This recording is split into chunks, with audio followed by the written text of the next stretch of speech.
Son ya las 12:30 del mediodía en Bogotá, Quito y Lima. Continuamos en El Mundo Ahora por France 24. Vamos con los titulares de la hora.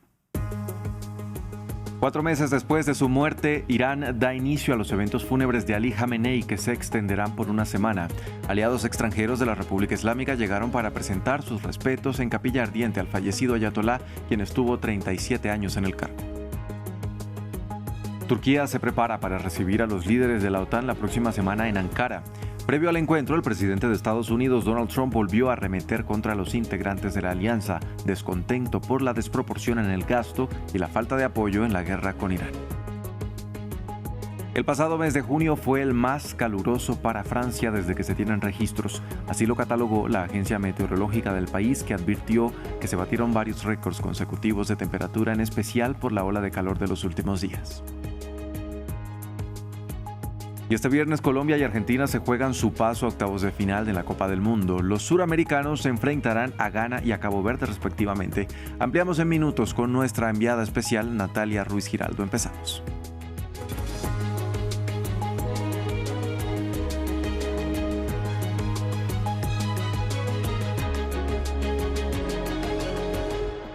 Vamos a iniciar en Irán. Funcionarios locales, así como representantes extranjeros, ya iniciaron la despedida del fallecido líder supremo Ali Jamenei, que se produce un día antes de que comiencen las ceremonias oficiales que están previstas para mañana hasta el jueves 9 de julio. Y en las calles, la población insiste en la idea de vengar la muerte del líder asesinado en los ataques del 28 de febrero de Estados Unidos e Israel contra Teherán. Más detalles en el informe de Dusty Lanza.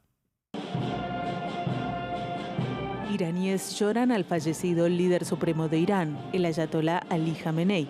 Altos funcionarios, entre ellos el presidente Masoud Pezeshkian, el líder del parlamento Mohammad Ghalibaf y el canciller Abbas Araghchi, asistieron este viernes a la capilla ardiente en un vasto salón de Teherán. Por allí también pasaron líderes militares. Sin duda, este martirio fortaleció nuestra determinación. Hoy, con aún mayor fuerza, nos dirigimos a los enemigos de la nación iraní, Estados Unidos y el régimen israelí, y les decimos que les exigiremos cuentas por la sangre de nuestro líder mártir y de todos nuestros mártires. Además, estuvieron presentes clérigos y dignatarios extranjeros, entre ellos el expresidente ruso Dmitry Medvedev, el vicepresidente del Congreso de China, He Wei, el primer ministro pakistaní, Shehbaz Sharif, y el presidente iraquí, Nizar Ahmedi. En las calles, los iraníes también se preparan para una semana de procesiones fúnebres que se espera sean multitudinarias. Aún nos entristece el martirio de nuestro querido líder supremo. Si Dios quiere, solo vengando su sangre, exigiendo justicia y asegurándonos de que la sangre de nuestro líder no quede impune, podremos mitigar en cierta medida el dolor del pueblo. Siempre habíamos deseado ser nosotros quienes sacrificáramos nuestras vidas por nuestro líder supremo, pero en cambio fue nuestro líder quien se sacrificó primero por Irán. El liderazgo de 37 años de Jamenei llegó a su fin en febrero con el primer ataque aéreo de la guerra iniciada por Israel y Estados Unidos. Se espera que el cuerpo del líder sea trasladado a Qom, Nayaf y Kerbala, los grandes centros chiitas de Irán e Irak, antes de ser enterrado el jueves en Masad, sede del santuario de peregrinación más sagrado del país.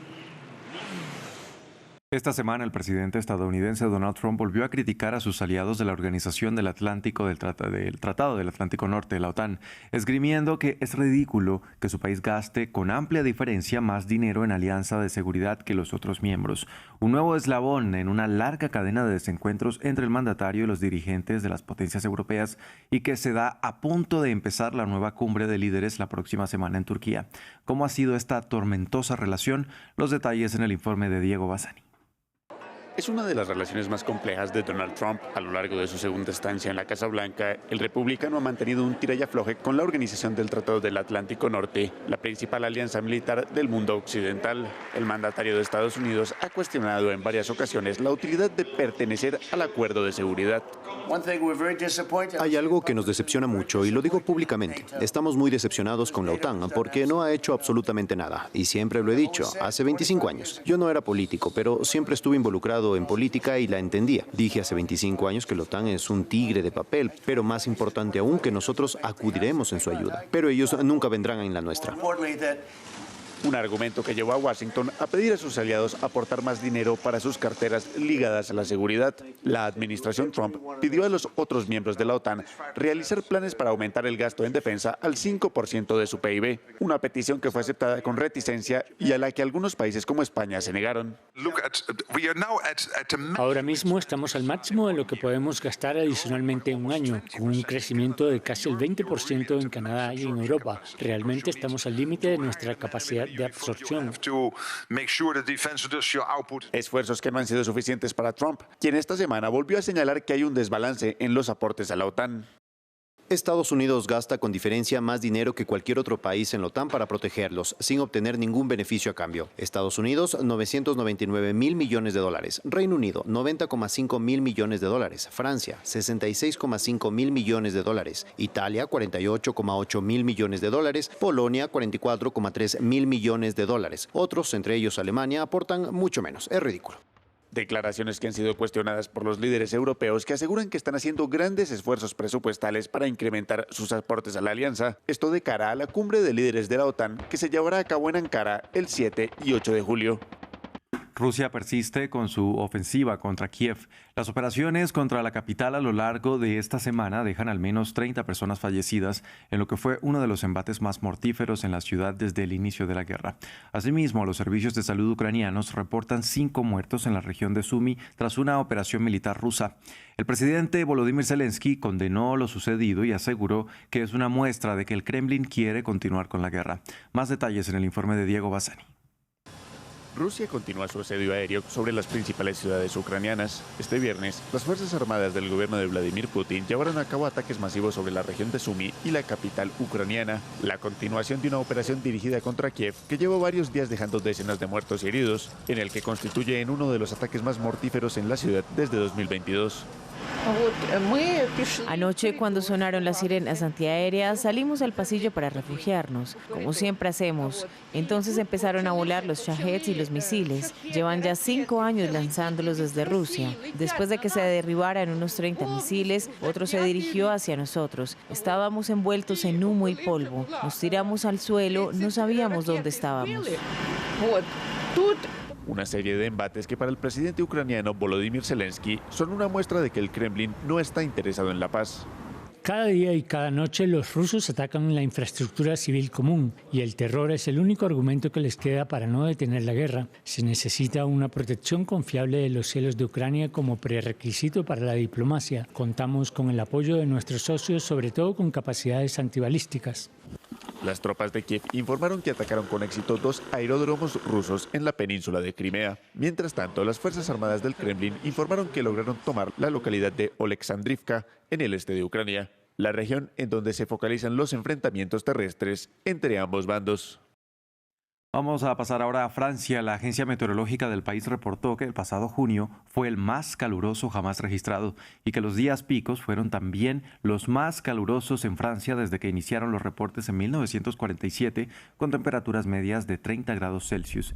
Este clima extremo es propenso para los incendios forestales que ya azotan el sur del territorio francés. En el departamento de Aude, las llamas han consumido casi 1.000 hectáreas. Obviamente estamos muy preocupados por la temporada. Llevamos un mes de adelanto en cuanto a incendios forestales. Ayer, por ejemplo, hubo 26 incendios simultáneos en todo el país. Y me refiero a incendios, no solo a los focos iniciales, donde pudo haber varias docenas en algunos departamentos. Así que obviamente estamos muy preocupados. En Venezuela, la presidenta encargada Delcy Rodríguez negó que su gobierno reaccionara con lentitud ante la destrucción causada por 2 terremotos del pasado 24 de junio. Las autoridades son acusadas de frustrar los esfuerzos de voluntarios. Miembros del ejército y la policía han sido responsabilizados de saqueos y de la apropiación de donaciones. Las labores de búsqueda y rescate de supervivientes y víctimas de la tragedia continúa con la ayuda de la comunidad internacional, mientras el gobierno es puesto a prueba ante el creciente repudio de los afectados y víctimas. Nos lo cuenta Jesús Yajuri. Mientras crecen la frustración, la angustia y la ira, Delcy Rodríguez defiende al gobierno de Venezuela acusado de responder con lentitud y negligencia a los terremotos que devastaron el centro del país. Lo primero que hicimos a pocas horas de la ocurrencia fue emitir un decreto con la creación del Estado Mayor para atender esta situación de emergencia ante un desastre natural, tal como está contemplado en las leyes de la República. De entrada dije, nadie va a fosa común.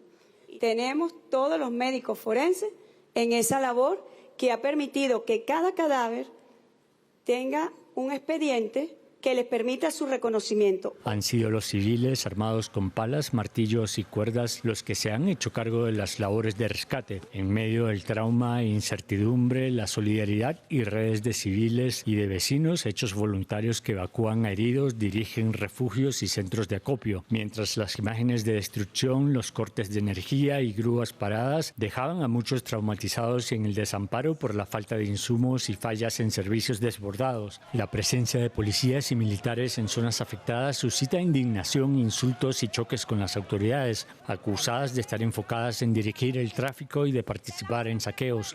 Pero ni la policía ni la Guardia Nacional nos ayudaron, vinieron a comer y a tomarse fotos para decir que estaban trabajando, pero no se asociaron ni siquiera el uniforme como estamos nosotros. Gente como esta, mire, gente como esta es una basura, gente como esta no vale, nuestro país no sirve, papá, eso no tiene moral usar esa maldita uniforme.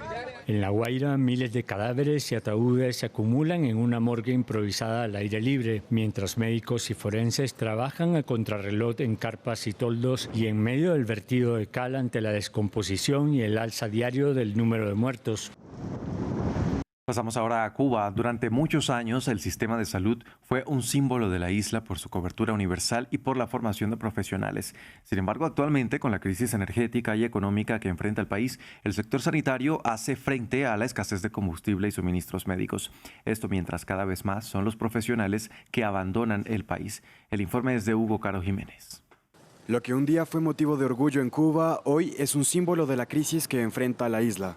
Por décadas, el sistema de salud cubano fue un ejemplo de buenos resultados, cobertura universal, alta formación de profesionales y grandes aportes en investigación.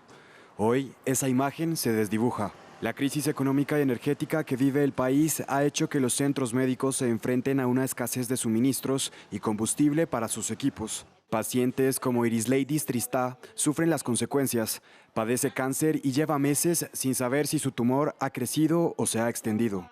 Y es una decisión, o sea, es algo bien difícil, bien complejo estar en este país que está viendo que no hay recursos, que no hay manera, que cada vez que vas te dicen no podemos hacer nada, no hay más tratamiento, no hay nada de qué manera sacarte eso.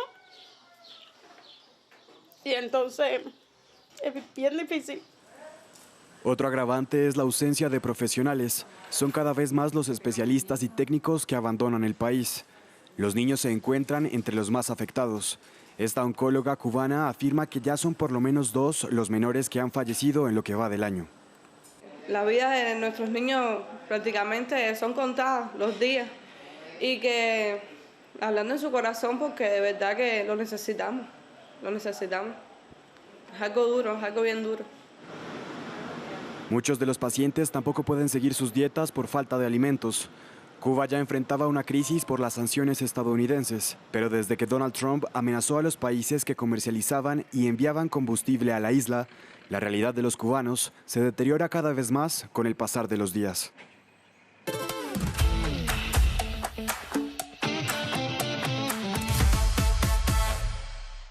Este viernes, Sudamérica es la protagonista en la Copa del Mundo. Colombia y Argentina se juegan su continuidad en el torneo ante las selecciones africanas. Y para ampliar este y otros temas alrededor del Mundial, conectamos a esta hora en Boston con nuestra enviada especial Natalia Ruiz Giraldo. Natalia, ¿qué tal? Muy buenas tardes.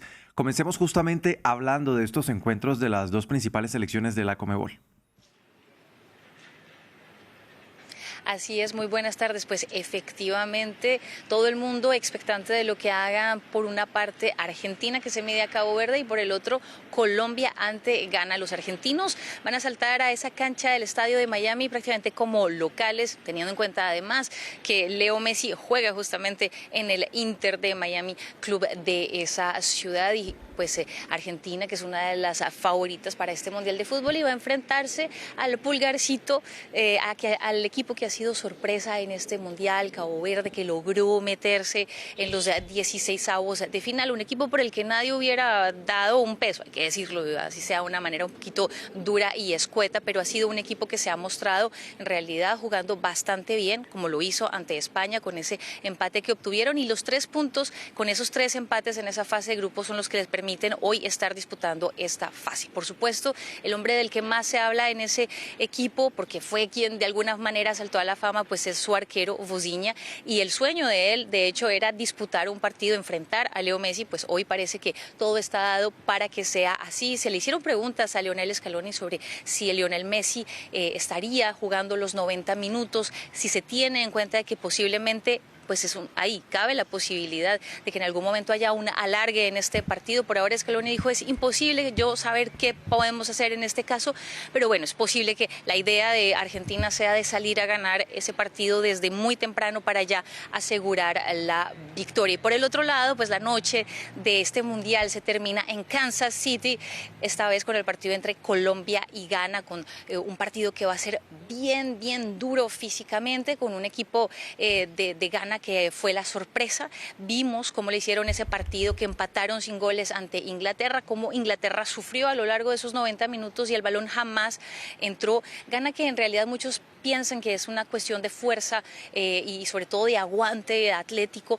pero en realidad también es del manejo que tienen de su táctica defensiva. Eso ha sido muy importante, y el hombre detrás de esto es Carlos Queiroz, el entrenador de este equipo, quien de hecho fue entrenador de Colombia entre 2019 y 2020, así que algo bien puede conocer de las fortalezas y debilidades del equipo colombiano, que hoy salta a la cancha, esta vez metido como uno de los favoritos, a pesar de que Néstor Lorenzo, el director técnico de Colombia, dijo, no quiero que me pongan en esa lista, no, prefiero estar allí entre los favoritos. Colombia, que ha gustado muchísimo, ha deleitado con su buen fútbol, con esa rapidez por las bandas, también con buena creación de pases en el medio campo.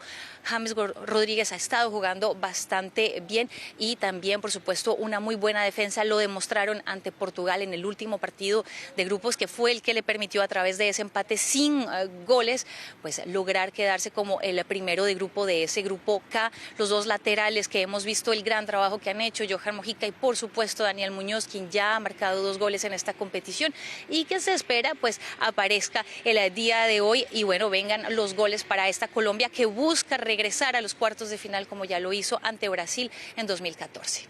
Natalia, y en medio de la expectativa por el encuentro Argentina-Cabo Verde, hay una denuncia por un presunto abuso sexual contra un jugador del cuadro africano. Así es, se trata del capitán, se trata de Ryan Méndez, el hombre que más partidos ha disputado con los Tiburones Azules de Cabo Verde. Una denuncia que se dio a conocer por medios tanto de Nueva Zelanda como de Brasil ya hace más de una semana y media. Estas denuncias son de una mujer que trabajaba como traductora en el momento en que Cabo Verde estuvo a comienzos de este año en unas competiciones de la FIFA, justamente en Nueva Zelanda, y según lo que ella explicó a las autoridades y que se supo también a través de revelaciones en la prensa, pues es que el jugador trató de introducirse a la habitación de esta mujer, y que lo hizo, y allí pues la habría violado, y ya se sometió a todo tipo de exámenes, todo esto para tener pruebas de lo sucedido. Por ahora el equipo no ha querido referirse al respecto, tanto el director técnico como otros de los jugadores que se presentaron justamente en la rueda de prensa previa a este encuentro. Simplemente dijeron, por ahora la única directiva que tenemos es que solamente vamos a responder preguntas sobre el partido. Todo esto a pesar de que muchos en la prensa trataron de sacar alguna declaración al respecto, al menos de saber cómo está Ryan Méndez mentalmente en medio de todas estas acusaciones. Acusaciones de violación, que en realidad esta es la tercera que pesa sobre un jugador de este mundial. Ya habíamos visto la de Tomás Partey, jugador que no pudo entrar a Canadá, por ejemplo, jugador de Ghana que no pudo entrar a Canadá porque pesa sobre él una denuncia también por violación, y por supuesto la de el marroquí Achraf Hakimi, quien ya también se supo hace una semana y media que será será juzgado por violación, esta vez en un tribunal de Versalles. Natalia, y para el cierre, ¿puede haber una revolución en el banquillo de Alemania tras su prematura eliminación de la competencia?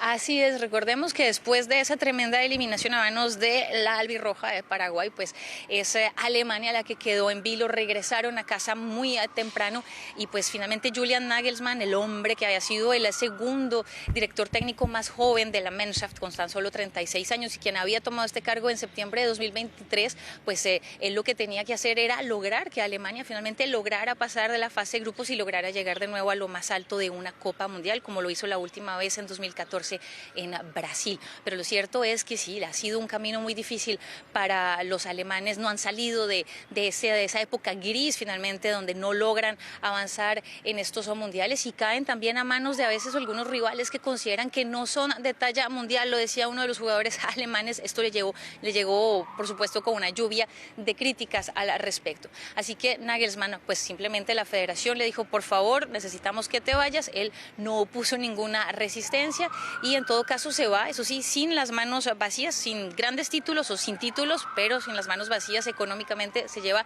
un buen cheque de 7 millones de euros como compensación, eso es prácticamente un año de salario.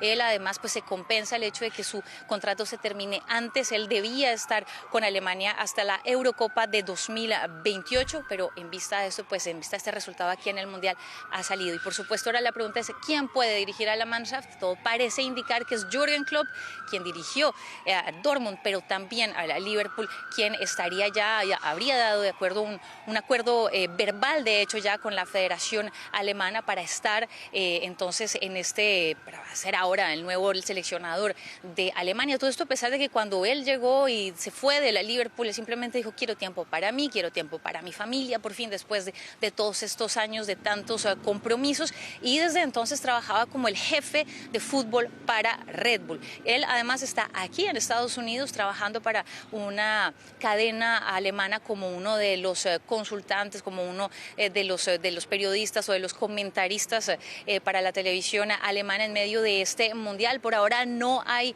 digamos, una declaración ya formal de esto, pero al parecer pues es Jürgen Klopp el hombre que va a estar allí liderando a la Mannschaft para las próximas competiciones. Natalia, muchas gracias por este informe. Pendientes entonces de los encuentros de hoy. Y a continuación, en nuestro reportaje del día, nos vamos hasta Estados Unidos, donde un padre de 3 hijos detenido por el ICE en un partido de la FIFA advierte a los aficionados inmigrantes sobre los riesgos que corren al asistir a los encuentros del Mundial. Esta es la historia.